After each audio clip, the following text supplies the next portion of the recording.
Hi, I'm Johnny from UltimatePaperMache.com, and today I made this really easy panda head.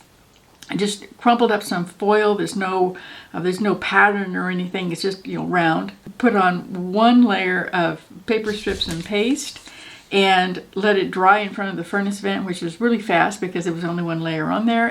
Painted them, and now the only things left to do is to let it dry. Now he isn't perfect.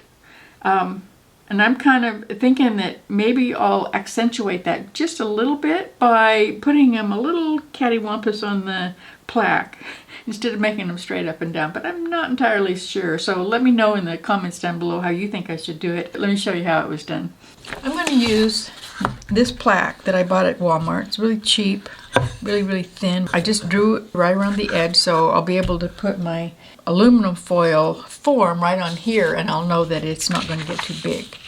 And I'm going to put a link down below of the Panda photograph that I used as a model because it's got some really interesting information on it. I didn't know that a panda's thumb is actually not a real finger. It's actually a part of his wrist bone. Did you guys know that? I just thought that was really cool. I learned so much when I go out looking for information for these projects that I do. Now, a panda he's got a face that is essentially a big circle, maybe a little bit wider than it is tall. It's obviously got a nose and his mouth.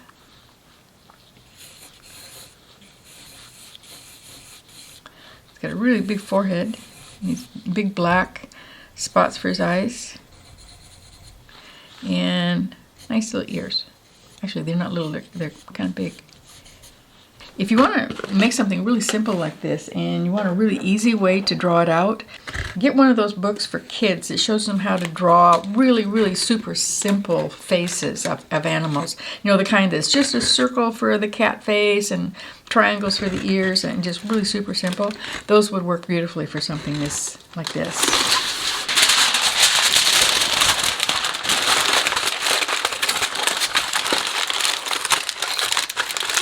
Just going to squish it down, making a bold shape. I'm going to try to make it just a little bit smaller than that drawing. I'm going to fill in this hole.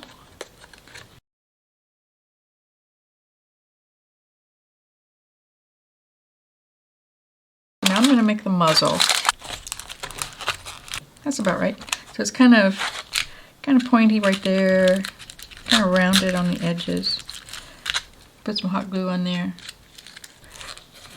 I think that's right. You can sculpt the foil just like you would clay. If it's sticking out and you don't like it, just poke on it.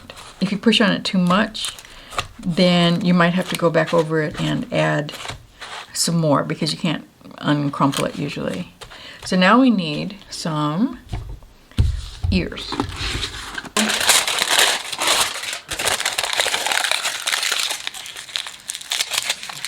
How big is your ear supposed to be? Not that big. Whoosh.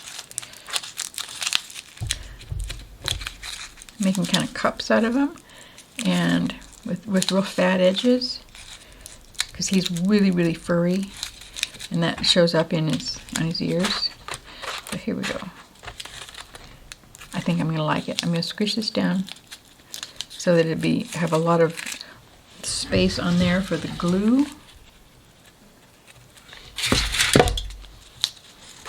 Put it back, put it right there. Now it should go in just a little bit right there, and a little bit in right there. And they're on there really loose, so I have to go over that and fix it. I'll just turn it over and do that while you're not looking. Okay, and when I picked them up, what I saw was something that I couldn't see when I had him down on the table, that his muzzle is just a little bit wonky, not in the right place. So what are we going to do?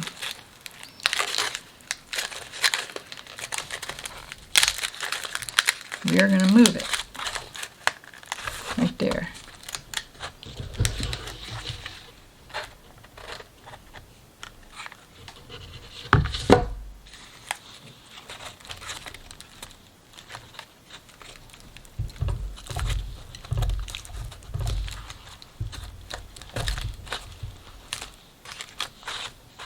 this side here, just not quite the right shape, so I'm going to fix it. Now what we have left to do is to find a place for the eyes, and they go right here. Now we need some eyeballs, and the only round things that I could find are these wooden beads, and they're just way too big for my little panda. So I'm going to have to make eyeballs with foil. Little eyeballs.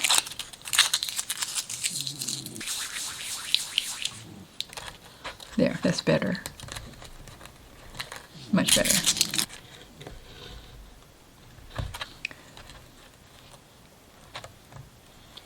Now it doesn't have to be perfectly round, of course, because we're going to cover it up with the paper mache, and we can do a lot of, fiddling with it later if we want to.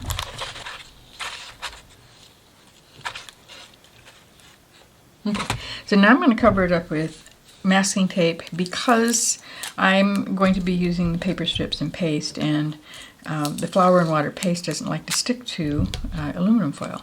But if you want to use some paper mache clay, then you don't need to cover it with masking tape.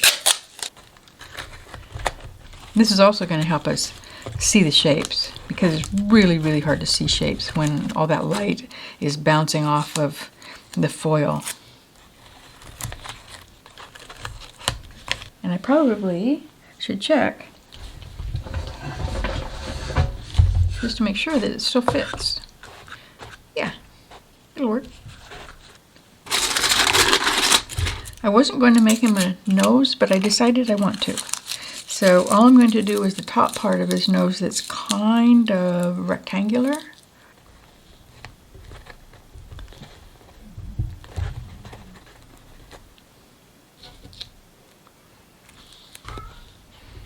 Just pressing it in to give him a mouth.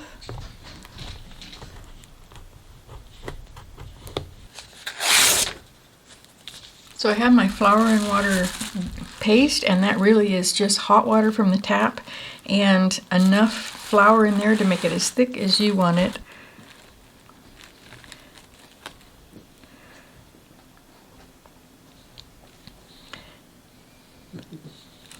Now I'm covering those eyes right now with the paper strips, but I don't want them to look like beady eyes, like they're just sticking straight out like that. So I'm just going to curl this up. Easier said than done, because it's all wet. Just going to put it right around that eye.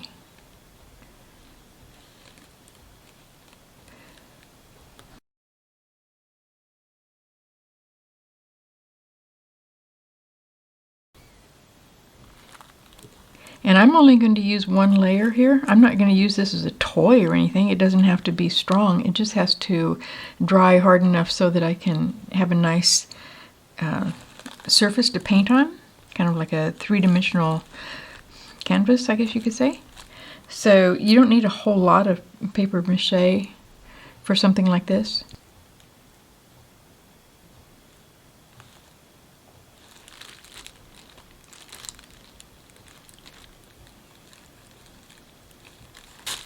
I know you can't see me doing this, but I've just added a couple of pieces of paper because this side wasn't as wide as that side, and I didn't have the mouth in quite the shape that I wanted it. So I just added a couple more pieces, and now I'm going to add a few more pieces on top of it in order to kind of get everything to fit together. It's also giving him just a little bit of a smile, which I think is kind of cute. But one nice thing about this, you put just one or two layers of your paper strips and paste on there, let it dry. And then I can look at it, and if there's any place that really needs to have something else added to it, I can go ahead and do that and let it dry again. So we're not really, stuck if it doesn't turn out exactly the way we wanted it to.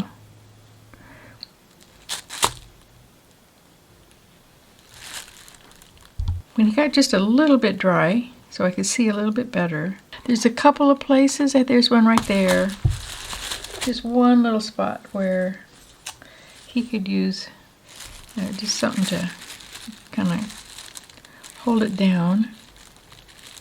A couple more, just in a few places like around here. I think that's it. Just a couple of places. Okay, back in front of the furnace. So this thing's all done. It came out looking okay. So now, let's go get our Panda. Now I'm going to do something kind of silly. I'm going to take this. You can't even see it. It's too close. Okay, this is drywall joint compound.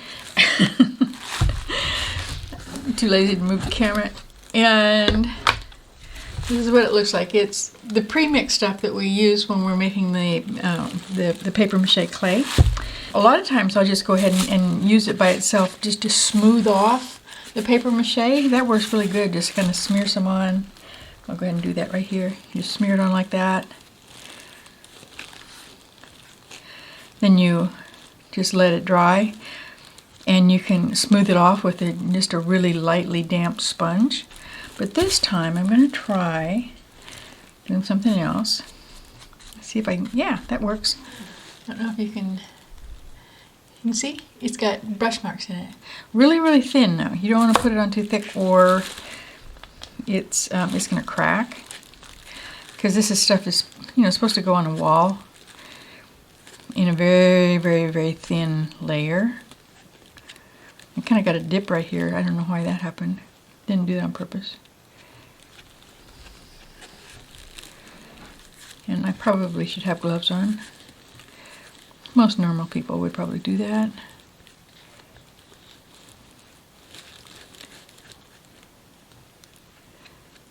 And I think I better put my brush marks in it right away because the paper is going to be absorbing the water that's in the drywall joint compound, and it's probably going to stiffen up a lot faster than you would expect, or than I would expect, I guess I should say.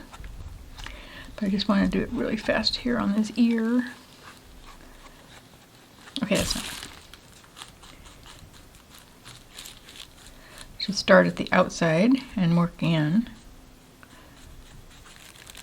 I'm losing some definition here.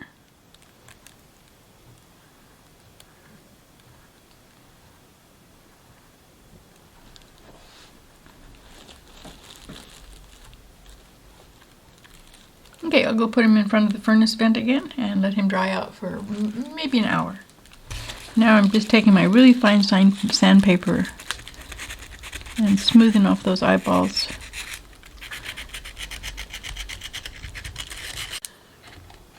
When I was smoothing off his eyes and his nose, I realized I put his nose on crooked. I don't know if you can see that. Okay, maybe I'm hurrying through this a little bit too fast. Didn't mean to do that. Now I'm just going to give it a coat of primer. I would use gesso, acrylic gesso, if I happen to have some, but I don't. And this will work just fine. Of course, this has to dry before we can paint it. Now it just gets a coat of white acrylic paint.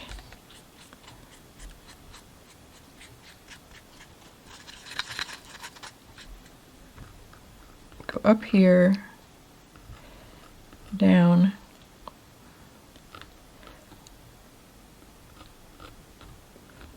kind of like that, I think.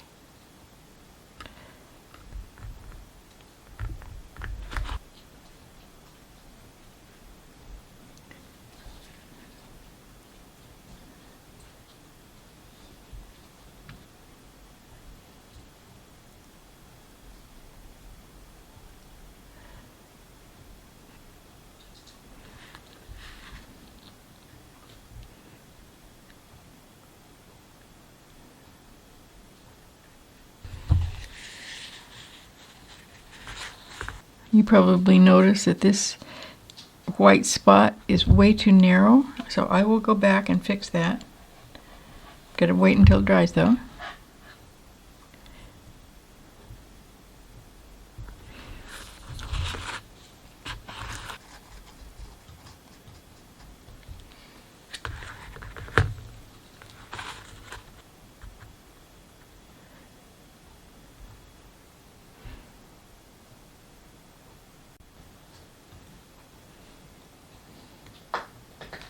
I'm going to try getting his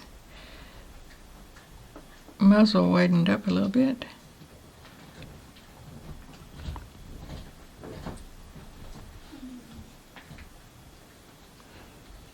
Covering up the pencil lines.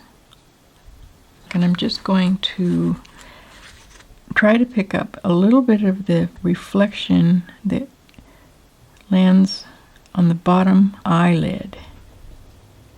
Not much.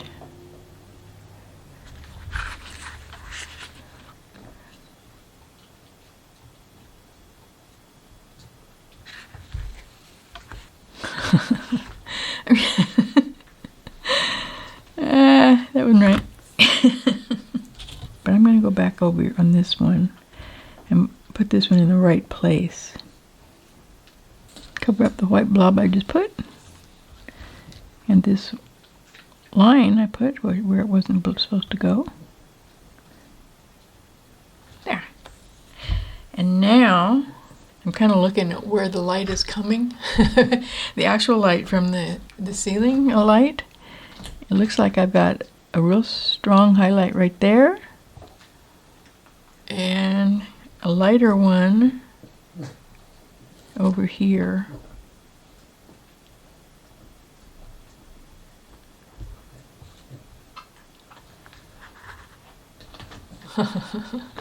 He's getting cute, lopsided and cute. When you look at the photograph online, you'll see that they're not clean white exactly. They've got just a smidgen of yellow around the outside edges. Just a touch of yellow oxide mixed with white and thinned down a lot. And I got my paper towel handy in case I don't like it. So you can find out. I like it white, actually.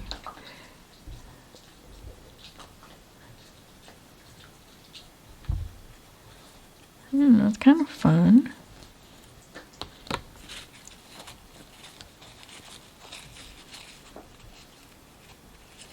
I'm okay with it if it just stays like in the dips between the hairs. I actually like it a lot when it's just when you can barely see it. And there's just one thing I'm not happy with, and that is his mustache.